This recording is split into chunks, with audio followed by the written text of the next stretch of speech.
Bem-vindos à nossa análise. Hoje vamos encarar um tema que, olha, costuma gerar um certo pânico nos corredores de estudo: probabilidade e estatística. Com certeza.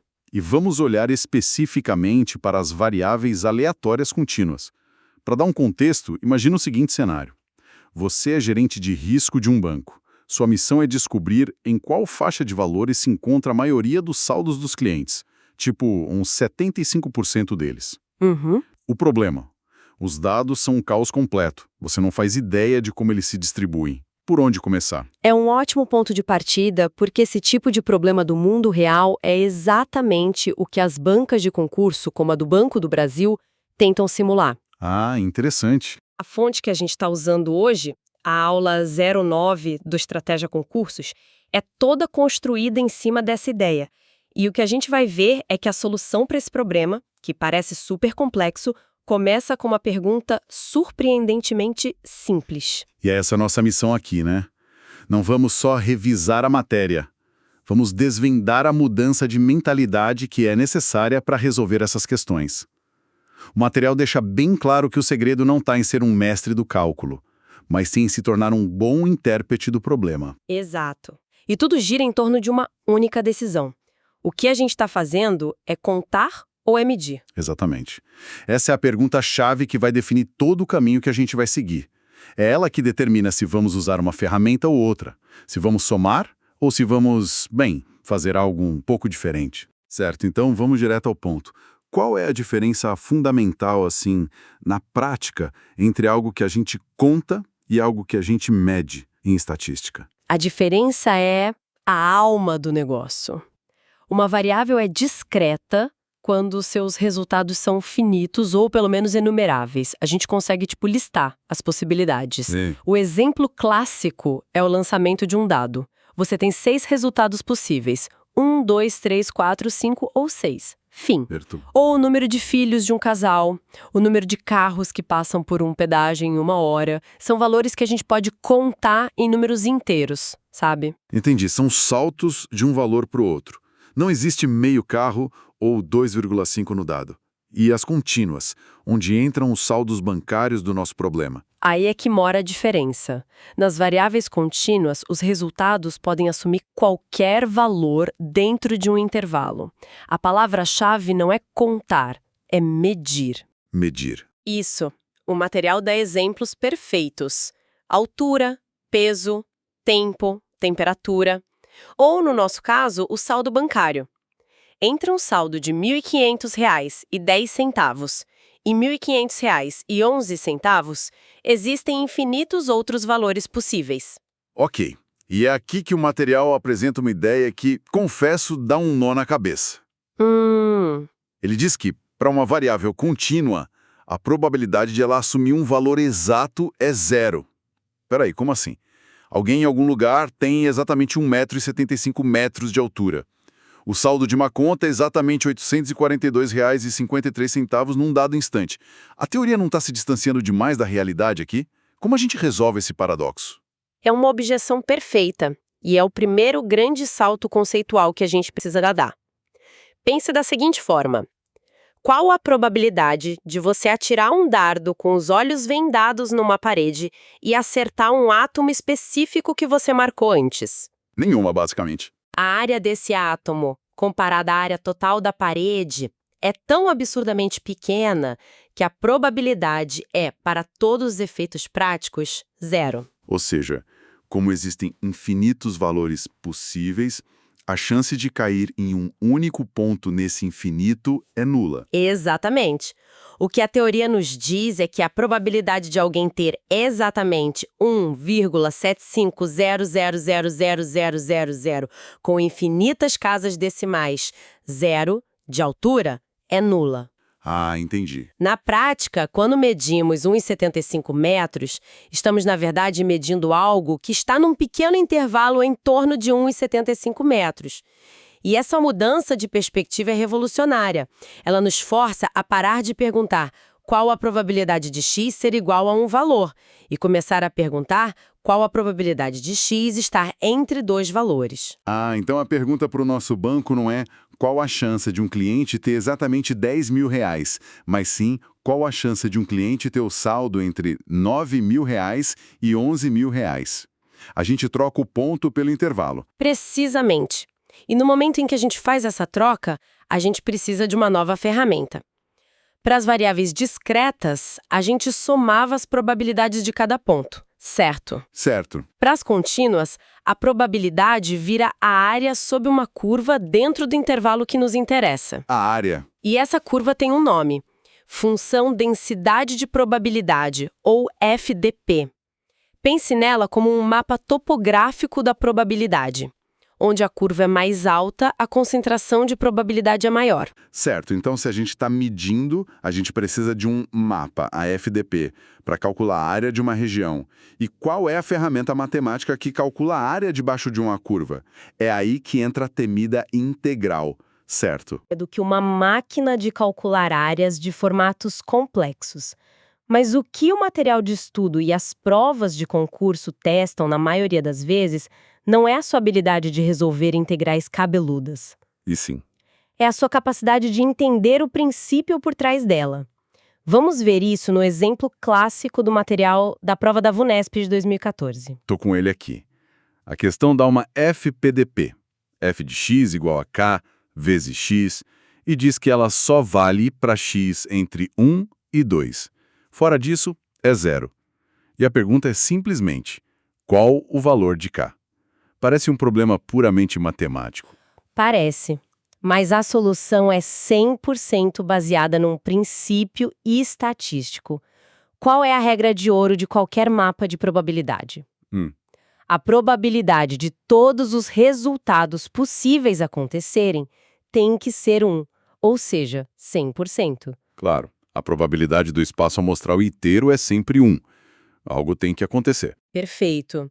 E se a probabilidade é a área, isso significa que a área total sob a curva da nossa FDP, no intervalo onde ela existe... Tem que ser igual a 1. Exato. O problema nos disse que a função só existe entre 1 e 2. Portanto, a integral de kx, calculada de 1 até 2, tem que ser igual a 1. Pronto. O princípio estatístico nos deu a equação. O cálculo a partir daqui é só a ferramenta para resolver. Então a gente resolve a integral, que daria kx ao quadrado sobre 2, aplica os limites do intervalo, igual a 1 e acha o valor de k. A interpretação do conceito de probabilidade total foi o que montou o quebra-cabeça. Exatamente. Lembro de uma prova na faculdade em que me perdi completamente tentando resolver uma integral super complexa e no final o erro era básico. Eu tinha esquecido que a área total tinha que somar 1. É uma armadilha clássica. E as bancas adoram testar se você lembra do conceito fundamental antes de se afogar na matemática. O material também mostra um caso onde a função é meio que quebrada em partes. Tem uma fórmula para um intervalo, tipo de 0 a 1, e outra fórmula para outro intervalo, de 1 a 3. A lógica muda. A beleza é que a lógica não muda absolutamente nada. É como calcular a área de um terreno com formato todo esquisito. O que você faz? Divide em pedaços menores. Isso! Divide ele em pedaços mais simples, um retângulo aqui, um triângulo ali, calcula a área de cada pedaço e soma tudo no final. Essa analogia é ótima. Então a gente calcula a integral do primeiro pedaço no seu intervalo, depois a integral do segundo pedaço no outro intervalo. E a soma de todas essas áreas ainda tem que dar 1. Perfeito. As bancas usam essa estrutura para ver se o candidato entende que o princípio da área total igual a 1 é universal, não importa quão recortado o seu terreno pareça. É um teste de robustez do seu entendimento conceitual. Certo, então se a banca nos dá o mapa do tesouro, a FDP a gente usa a integral para achar a área. Mas, voltando ao nosso problema inicial, o do gerente de risco do banco. Certo. Na vida real, a gente raramente tem um mapa tão perfeito. E se tudo que a gente tiver for em 2 ou 3 pistas, tipo a média dos saldos e o quanto eles variam, dá para fazer alguma coisa com tão pouco? A gente fica voando às cegas? Não completamente. E é aqui que a estatística nos entrega o seu canivete suíço. Uma ferramenta de uma força e generalidade incrível, chamada desigualdade de Chebyshev. Chebyshev. É a ferramenta que você usa quando está no escuro. Canivete suíço, gostei. Como assim? Imagina que você tem um conjunto de dados, como os saldos do banco, e você não sabe absolutamente nada sobre o formato da distribuição deles. Não sabe se é uma curva de sino, se é achatada, se tem 2 picos, um caos. Ok. Chebyshev te dá uma garantia, uma rede de segurança. Ela permite que você calcule a probabilidade mínima de um valor estar dentro de um certo intervalo, usando só 2 informações, a média e a variância, ou desvio padrão. Peraí, funciona para qualquer distribuição, não importa o quão bizarra ela seja? Isso soa quase como mágica. Para qualquer uma. É por isso que ela é tão poderosa. Ela não vai te dar a probabilidade exata, que talvez fosse 80% ou 85%. Certo. Ela vai te dar um piso. Ela vai dizer, olha, eu não sei qual é a probabilidade exata, mas eu te garanto que é de pelo menos 75%. É a matemática do pior cenário possível. E essa linguagem, pelo menos, é a cara de questão de prova. Totalmente. O material tem um exemplo da VUNESP de 2023 que é exatamente o nosso problema do banco. Média de saldos de R$100 mil, desvio padrão de R$20 mil. A pergunta é, qual intervalo contém pelo menos 75% dos saldos? Exato. A fórmula de Chebyshev nos diz que a probabilidade de uma variável estar a uma distância de K desvios padrão da média é de, no mínimo, 1K2. Ok. O problema nos deu a probabilidade que ele quer garantir, 75%, ou 0,75. Então a gente monta a equação, 1K2 igual a 0,75. E resolvemos para encontrar o K. Deixa eu ver. Fazendo as contas aqui, 1K2 seria 0,25, então K2 é 4, o que significa que K é igual a 2.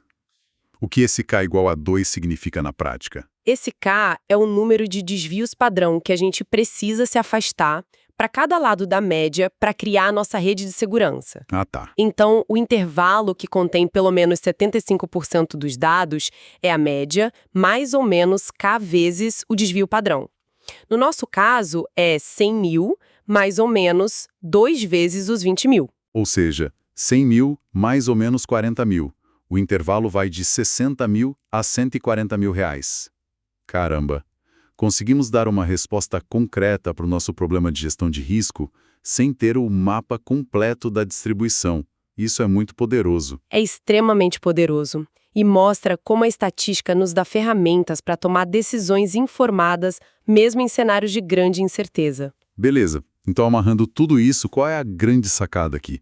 O que a gente leva para casa depois de tudo isso? A grande lição é que a estatística em provas de concurso é, antes de mais nada, um exercício de interpretação de texto.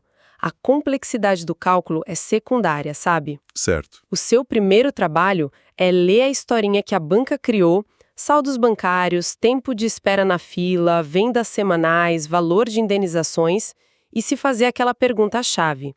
Isso é algo que se conta ou algo que se mede? E essa resposta define todo o resto. Se a resposta for contar, estamos no mundo discreto, dos somatórios. Isso. Se for medir, caímos no mundo contínuo, das áreas e das integrais. E se não tivermos informação quase nenhuma, temos uma carta na manga como Chebyshev. Precisamente. O padrão da banca é testar essa sua capacidade de tradução. Eles não querem saber apenas se você sabe aplicar uma fórmula, mas se você sabe por que está usando aquela fórmula e não outra. Entendi. O cenário muda, a historinha é diferente, mas a lógica fundamental por trás da escolha da ferramenta permanece a mesma. É um teste de raciocínio, não apenas de memorização. Um teste de raciocínio. Isso nos deixa com um pensamento final para refletir. A desigualdade de Chebyshev nos oferece um limite, uma estimativa conservadora, o tal pior cenário para a probabilidade. Exatamente. É um piso de segurança. Isso levanta uma questão interessante para além da prova do concurso. Em que situações do mundo real, onde a distribuição exata de um fenômeno é completamente desconhecida, como, sei lá, o risco da volatilidade de uma nova criptomoeda ou o tempo de vida até a falha de um componente de foguete recém-projetado, essa estimativa mais conservadora, esse pior cenário, não é apenas útil, mas absolutamente crucial para tomar uma decisão que pode envolver segurança, dinheiro e até vidas?